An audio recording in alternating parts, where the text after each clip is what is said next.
Et yo tout le monde, c'est Romanga, on se retrouve aujourd'hui pour une nouvelle vidéo où je parlerai de 4 animés inconnus à ne surtout pas manquer. Pour changer un petit peu, on m'a conseillé de choisir de temps en temps des animés datant d'avant 2015 pour diversifier un peu et c'est ce que j'ai fait, en espérant qu'ils vous plairont. Comme d'habitude, si mes vidéos vous plaisent, n'hésitez pas à liker, partager et à vous abonner, ça me ferait plaisir, ça m'aiderait beaucoup. Sur ce, commençons.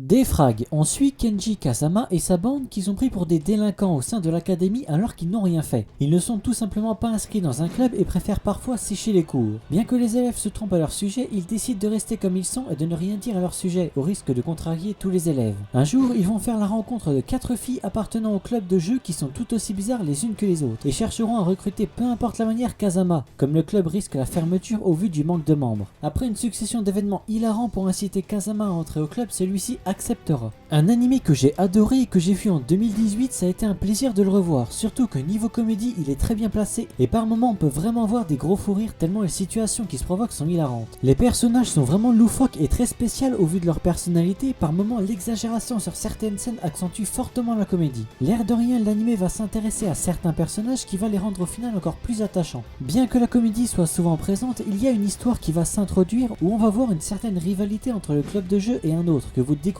par vous-même. Par rapport à l'opening, perso je l'ai pas trop aimé mais ça n'a pas empêché l'œuvre d'être qualitatif sur de nombreux points. En soi il reste quand même écoutable. L'anime a 12 épisodes et un OAV sorti en 2014 disponible uniquement en streaming. Il a pour genre comédie, moe, romance, cool life, slice of life et pour thème club, école et harem.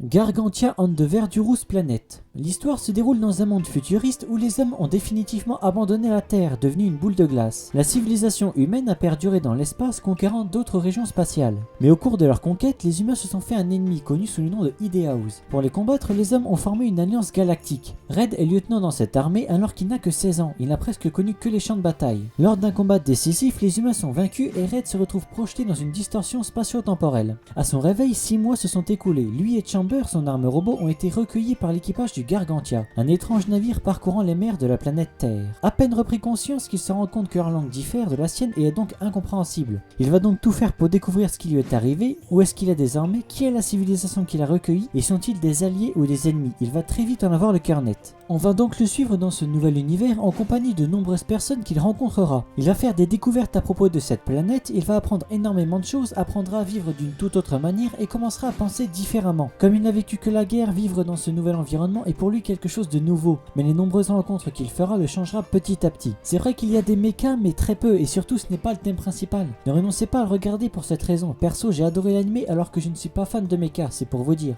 L'anime a 13 épisodes ainsi que 2 OAV sortis en 2013 et 2 autres OAV de 55 minutes sortis en 2014. Malheureusement l'anime est uniquement en streaming. À vrai dire Netflix avait eu sa licence mais celle-ci a expiré, c'est vraiment dommage. Il a pour genre aventure, comédie, drame, science-fiction, slice of life et pour thème alien, extraterrestre, espace, méca et post-apocalyptique.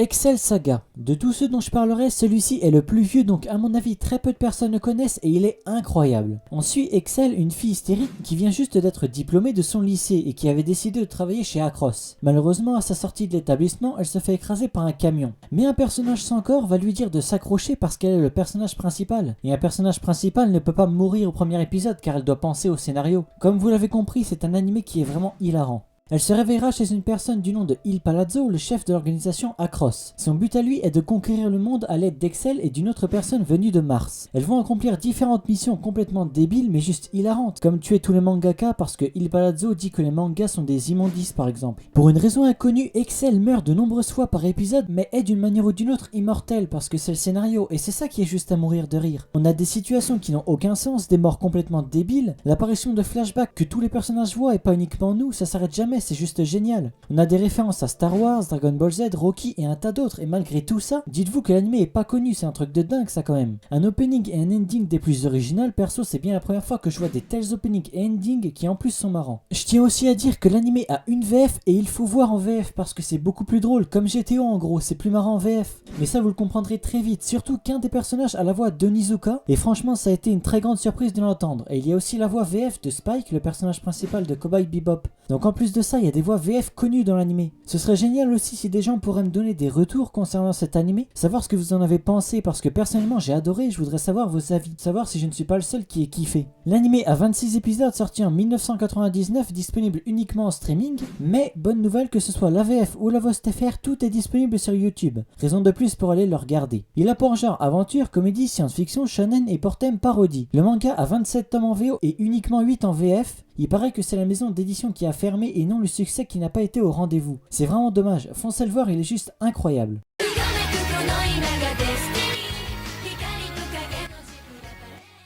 Ryugaju Nanana. Jugoyama est un adolescent de 16 ans qui vient d'être renié par son père. Suite à ça, il va décider de vivre seul sur une île artificielle nommée Nanae, construite uniquement par des étudiants. À peine arrivé à son nouveau logement qu'il fait la rencontre d'une jeune fille nommée Nanana, qui prétend être un fantôme et qui a été tuée il y a 10 ans, sauf qu'elle ne sait pas qui l'a tuée. Il devra vivre avec elle comme elle ne peut pas y sortir. Après avoir découvert des vérités et des secrets concernant Nanana, Jugo va décider de l'aider à découvrir qui est l'assassin de celle-ci comme il n'a pas encore été retrouvé. Et ça permettra à Nanana de pouvoir quitter ce monde. Il se mettra à la recherche de la collection de Nanana qui est un rassemblement des trésors qu'elle avait volés durant sa vie et qui s'élève à plusieurs milliers de yens. Chacun d'eux sont séparés et à l'heure actuelle introuvables. Il va donc tout faire pour les retrouver et ainsi avoir une piste sur le meurtrier de Nanana, sauf qu'il se rendra compte qu'il n'est pas le seul sur le coup. Il va faire la rencontre d'un mystérieux personnage également attiré par la collection de Nanana et qui ont un but différent de celui de Jugo. Un animé très sympathique sur la recherche de trésors avec une ambiance assez drôle qui était vraiment plaisant à suivre et que je vous conseille parce que lui aussi est malheureusement très peu connu. Mais c'est le but de la vidéo de vous en faire découvrir de nouveaux. Il a 11 épisodes sortis en 2014, il était un temps disponible sur Wakanim mais ils n'ont plus la licence donc il est désormais uniquement en streaming. Il a pour genre action, aventure, comédie, romance surnaturelle et pour thème détective, école et otaku. Bon et bien voilà, nous arrivons à la fin de la vidéo, j'espère qu'elle vous aura plu. J'ai pris des animés pas très connus donc uniquement en streaming parce qu'ils méritent beaucoup plus de visibilité que ce qu'ils ont actuellement. Je suis sûr que beaucoup ne les connaissent pas et je trouve ça vraiment dommage. Foncez les voir, ce serait incroyable. N'hésitez pas à liker, partager et à vous abonner, ça me ferait plaisir et ça m'aiderait beaucoup. Sur ce, moi je vous dis à plus pour une prochaine vidéo.